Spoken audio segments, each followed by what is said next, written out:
Hey everybody, this is Aaron St. Dennis, the Mad Scientist, and welcome to the Mad Science Lab. Today I'm going to be continuing my rookie My Guy series. We have Mike Kashuba joining me today. Mike, thanks for joining me. Tell us a little bit about yourself. Hey, thanks for having me on, Aaron. So I write over at Last Word on Sports. You can find us at lastwordonsports.com. You can find me on Twitter at LWOS_Mike Cash.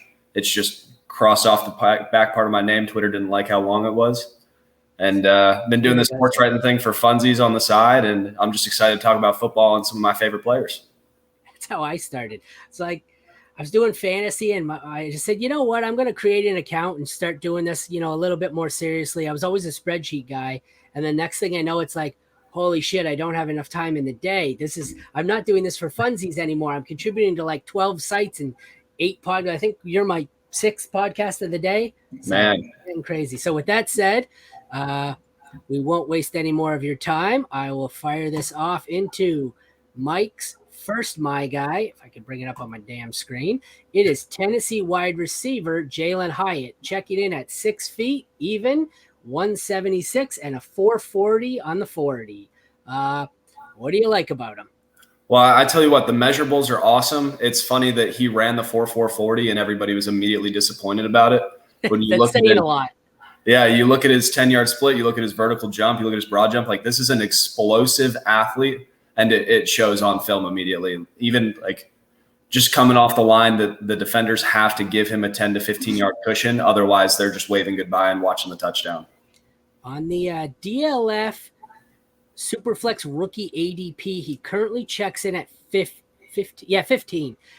He's moving down a bit. I see a lot of guys, Hooker, A-Chain, Flowers, all moving up. Charbonnet is hovering there. He's starting to get to the point where he is a value.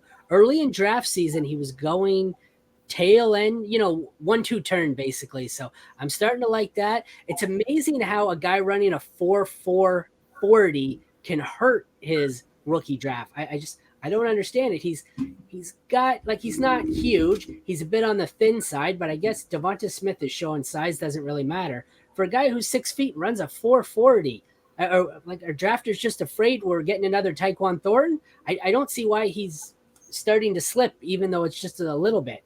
Yeah, I think drafters have been hurt by speed in the past. Even Hyatt was actually hurt by old man Velas Jones, the 25-year-old that was fast last year. But when you talk about, he's an explosive athlete, but he's not just speed. He can track the ball really well. The top of his routes are a thing of beauty. When you see the top of a post or a corner or even a go route, he provides just enough wiggle to confuse the heck out of defenders. And that's the reason that he doesn't have any contested catches. I know a lot of nerds are trying to do the spreadsheet stuff, look for what his contested catch percentage was. Sorry. That's all right. When you're looking at his contested catch, it's like, oh, he doesn't have any. It's because he was never covered. And when he was covered, Hooker wasn't throwing them to him because he's responsible with the ball. So yeah, he definitely seems like he's getting pigeonholed into kind of just a deep threat speed guy. And every year there's one, and I think he's more versatile than that.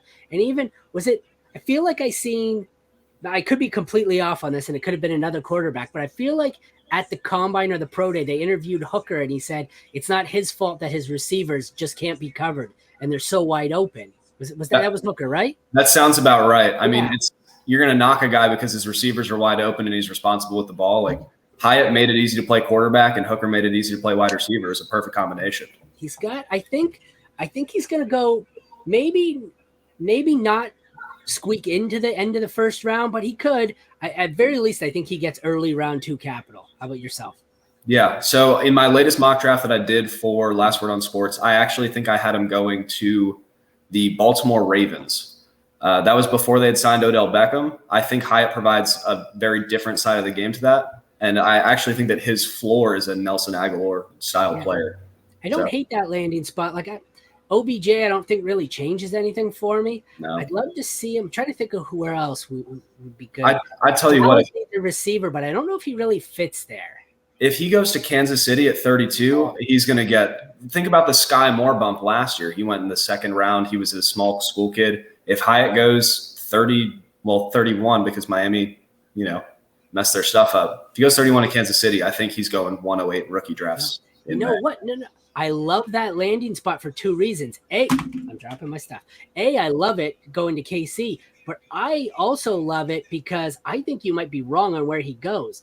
I think if he goes to KC, people are going to start having Kansas City, Mecole Hardman, flashbacks, and they're going to say, "Nope, I am out. I'm not doing this again." And he may fall just because people are they're going to dub him Mecole Hardman 2.0. He's just a fast guy. He doesn't do anything well. And then I think he could be a real steal. And I think he could take the top off of defense and be a great deep threat, especially with, no Tyreek Hill and Kelsey, getting up there in age. That's a great landing spot if it plays out the way I said. If not, it's a good landing spot. But 108 starting to get a little rich for my blood. I like him on the 1-2 turn, depending on draft capital landing spot. Wholeheartedly agree. I just play in a lot of leagues where guys, they see the Kansas City logo and all of a sudden that's a top prospect to them. So that's one where I think that happens with certain teams in certain positions for so long. And at some point, people get so burnt that they overcompensate the other way. We're going to see it with whatever running back goes to Kansas City. They're going to be CEH 2.0, and they're just going to say, nope, we're not doing this again. And they're going to fall a little bit. So it could go either way. You're still going to have the casual drafter. You're going to be the opposite. You're going to have the casual drafter who just goes crazy or doesn't go crazy. They're going to be burned by him, and the analyst is going to go the opposite way. So I got myself a little tongue-tied there. No worries. We will then transition into the guy we were previously talking about, his quarterback, if I can bring him up, Hendon Hooker. Did that load? There we go. Tennessee quarterback Hendon Hooker, checking in at 6'3", 217. Obviously didn't do any of the measurables and testing because he's been out since November 21st with an ACL, I want to say. He's one where I have him at QB5 right now, not based on talent, based just on the fact that he's hurt. I think he needs to go to a spot. If he goes to a Seattle or a Detroit, a place where he can sit year one and heal properly and learn, and then maybe get the starting job year two. I think he could be great. I think talent-wise, he's probably my QB3. And if he wasn't hurt, if he didn't have the ACL injury, I think he's probably challenging for the top 2 or 3 spots in this class because he's probably one of the more well-rounded players, or quarterbacks. But once again, he's getting the knock on, oh, well, you're just throwing to wide-open receivers, as if it's his fault that his receivers are so fast. Like how many Alabama quarterbacks, how long did Tua throw to wide open receivers? He's doing the same thing in Miami. It's not his fault that guys can't be covered. So I think he's a guy where I'm hoping he doesn't go too high. I love scooping him up for taxi squads in the middle of the second round, but he's starting to creep up there. He's currently going, like I said, 13th overall. So he was going from where he was the last or late pick in the second round to now he's early second round, and he's no longer becoming a value. Well, he's still probably a decent value relative to the other 4 quarterbacks, but he's no longer being stolen by me in late second round. What are your thoughts? Yeah. So unfortunately for me, so I'm a Virginia Tech alumni. That's where Hendon Hooker was before he went to Tennessee. I did a little bit of a deep dive on his career, and I got some notes here. So he's a 4-star coming out of high school. He ended up redshirting at Virginia Tech. In 2019, he had a super efficient year where he was 1,500 yards. He had 13 touchdowns and 2 interceptions, and that efficiency continues to carry over throughout his career. In 2021, even when Bryce Young won the Heisman, Hooker still ended up with the top adjusted passing yards per attempt, the top efficiency rating, and he had a touchdown to turnover ratio of 31-3. So this isn't just a prospect that is throwing to wide open receivers all the time. This is somebody that's reading the field, making effective decisions, and is careful with the ball, which is going to keep him around an NFL roster. When you're talking about super flex leagues, worst case scenario, he's a high-end backup like a Teddy Bridgewater, Jacoby Brissett type. But I think he could be Geno Smith, but the good version and younger. I don't even think that's his worst. I think worst case scenario, he's a QB2 for fantasy, and he's like trying to think in that range now. Still, either way, I think he's better than his floor is better than Kenny Pickett's ceiling, I find. I think he has the potential to be great, and he could be a serious long-term starter. And like I said, I want to steal him late in second rounds, even early in second rounds, anywhere I can. I'm just hoping his ADP doesn't rise too much because, like I said, I love him. He's a free quarterback in a super flex league with, I would say, I get he's hurt, so it's going to be weird to say, but I think he's safer than Richardson and Levis. He may not have the ceiling, but he's safer, I think. Yeah, I think he's definitely safer than both of those guys. I would almost argue I think his ceiling's higher than Will Levis's. I think we're getting enamored by this, jacked dude throwing the cannons, but like Hendon Hooker's got an arm. If he wasn't hurt, like he would have gone and lit up the combine, and he's interviewing super well. He's mature. This is an amazing prospect that is just being a little slept on from the injury. And that's exactly it. How many of these, like, have we not learned from the Zach Wilson pro day last year? How many of these guys are we just going to let them throw 70 yards against nobody and anoint them as the next Joe Montana? We've done that with Richardson and Levis, and I like both of them. I think they're moving up to, like I said, Levis is in the middle of the first round now in Superflex ADP, and Richardson's going fourth. I think that the two quarterbacks belong at 2 and 3, but I still think Richardson and Levis need to be going behind Gibbs and Jigba and that class. I think Levis and Richardson are a lot closer to Hooker than they are Stroud and Young.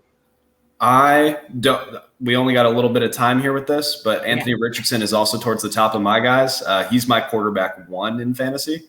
But if you want to come back, we can have another show and talk a little bit about why Anthony Richardson is the second coming of Cam Newton. I think that is the ceiling. The ceiling is there. I've just, he's another one where maybe it's not that he has the ceiling. He's just not as safe. There's a much wider range of outcomes. The ceiling is Cam Newton. I feel like the floor is Jamarcus Russell. I don't think he hits Jamarcus Russell. I think he's probably better than that. I'm just saying the possibility that he never gets the accuracy around, it's there. But I've been looking into Richardson. Somehow I got on Richardson in a Hooker profile, but it's fine. Richardson lately I've been looking into, and a lot of Florida was a low volume pass offense, and a lot of his throws were deep. So when you only throw 25 times a game and half them are downfield, you're just going to have a lower pass completion percentage. So I don't know how much of that is actually inaccuracy, but I guess we're going to find out soon. Yeah, sounds like you're getting talked into an Anthony Richardson. And I think his floor might actually be Taysom Hill, which is hilarious. Somebody said that earlier to me, not the Taysom Hill, the getting talked into Richardson. And I can be talked into any quarterback at this point.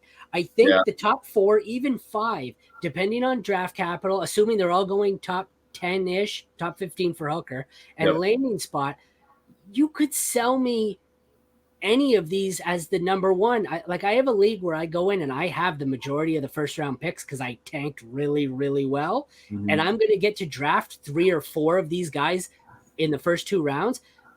If you told me I only got to pick 1 of the 5, I don't know who I'd pick. Each one of them has holes in their profile, and each one of them has something I really like. So you could sell me on Richardson. You could sell me on Hooker. I know people laugh when they say, oh, people projecting Hooker going here. You could sell me on any of the 5, really. Yeah, no, I wholeheartedly agree. And I just think it's really landing spot dependent, because there's a lot of nature versus nurture. Whoever goes to the Texans, I'm out on. I don't care if it's Anthony Richardson. I don't care if it's CJ Stroud. You're the first person to agree with me on that. I think the Texans, the offense is terrible. It's going to be a lot of rookies. And I've done a pretty good study into teams with bad offenses the year before, below 500, I said, or below the bottom half of the league, with rookie rookie coaches and a rookie quarterback, but more so the rookie coach was a defensive coordinator. They tend to suck really bad early. It's not like, Steichen, he went to Indy, right? Yep. Offensive mind. Yep. Frank Wright in Carolina, offensive mind. D'Amico Ryans, I very much respect, but a rookie coach coming in as a defensive mind tends to not work, especially with rookies. And I think you're right. That's a case where whoever goes to Houston, I think they're going to slip, and they might be my 4 out of the group, just based on I don't like the situation. Wholeheartedly agree. You ready to roll on this next guy? I am. I'm just having – oh, there we go. I was having a hard time loading the next guy, so – no worries. We'll get him in. There it is. I just had to go full screen. Next is Ohio State – sorry, Michigan fan. Wide receiver Jackson Smith and Jigba, checking in at 6'1.5", 196 pounds, didn't do a whole lot of testing because he's been nursing hamstring injuries for what seems like forever. Yep. He's kind of a Will Levis career path where he had a really good 2021, and you kind of want, if you want to draft him, don't get me wrong, he's my consensus wide receiver, I guess my wide receiver one, but you got to throw out 2022 entirely to be interested in him.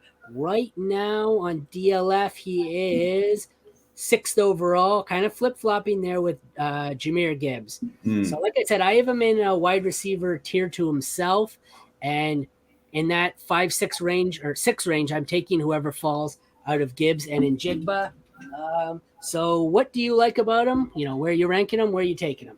Yeah, I think he's 100% my wide receiver one in a class full of not sure things, not prototypical receivers. Like, he has the size, he has the profile from 2021, and he has like that short area quickness. He just knows how to play wide receiver. He finds a soft spot in the zone. He manipulates defenders throughout his routes. He knows exactly what he's trying to do from the beginning to the end of his route, even after the catch. The great thing with – sorry, I was just saying I know he didn't run, but I've got a site here where they estimate based on their past what they think their 40 time would have been. They estimate him as a 4.52, so 44%. So a little slower than Addison, but a little bigger. So they don't estimate him as a terrible 40 time, but they think he has good speed. But I thought he ran, if I remember right, I thought he ran at his pro day, and I think he ran right around the 4.5 something. Did he? I don't have him, but maybe they didn't estimate it, and that's his pro day ranking. Like in 2021, he was playing on a field with Garrett Wilson, who's probably a top 10 dynasty wide receiver right now. Chris Olave, who's top 20 at the worst. Like, those are two professional receivers, and he was the best of the three. And that's the truly scary part, though. They talked, I'm going to get the name wrong, Brian Hartline, wide receiver coach at Ohio State. And even if you include Marvin Harrison and Becca, whatever the hell the guy's name is, the whole class, they said hands down the best receiver he's worked with was JSN. That's scary because I've seen a lot of supposed experts, with Garrett Wilson as like a top 6, 7 overall dynasty wide receiver, and JSN was hands down better than any of them. That's truly scary for his ceiling if he stays healthy. Think about what some casual guys were doing when Chase was coming out. They're going, oh, he took a year off for COVID. He's forgot how to play football. And then there was that weird thing during training camp where ball lines or whatever. And it's like, yeah, no, I'll throw you a second next year. Let me get Chase. Like, there are some ridiculous trades that are going through there. Like, if JSN comes at any kind of a discount right now, I'd pounce all over it. I'm starting to think, like I said, Gibbs in front of him, Richardson in front of him. 6 is a discount to me. So I'd take him way over Gibbs. The way that I play, I'd probably take the quarterbacks first, but that's just like a preference thing. But yeah. See, Richardson, it all depends. One of these quarterbacks, whoever goes to Houston, I'm taking behind JSN. I agree. So I'm going to assume that's probably Bryce Young. So I think he's 106 right now. I've got Bryce Young moving down 1 then, and Gibbs down 1. And then I would have Njigba going up to 4. Yeah. 4, maybe 3. I could see him as high as 3. I can't think of a more nightmare scenario than the undersized outlier quarterback going to the terrible offensive line defensive coordinator coach. Yeah, that does sound terrible. I can't argue with you there. So, all right. Well, that concludes our 3. It was great having you. You want to take one more shot to promote yourself there in case people missed it earlier? Yeah. Hey, if you guys want to find some of my work, find it over at Last Word on Sports. You can find me at LWOS_Mike Cash on Twitter. And if you like my things, I get paid by the click. So go ahead, click it, and retweet it, and have a good time. All right. Well, it was a pleasure. I really liked some of your takes on your guys there. It was a lot of Tennessee, but I don't mind it. I liked Hooker quite a bit, and it should be interesting. All right, guys, thanks for tuning in. Once again, I'm Aaron St. Dennis, the Mad Scientist. You can find my work at the League Winners, at King Fantasy Sports, at DLF and Player Profiler, as well as my expert rankings on Fantasy Pros.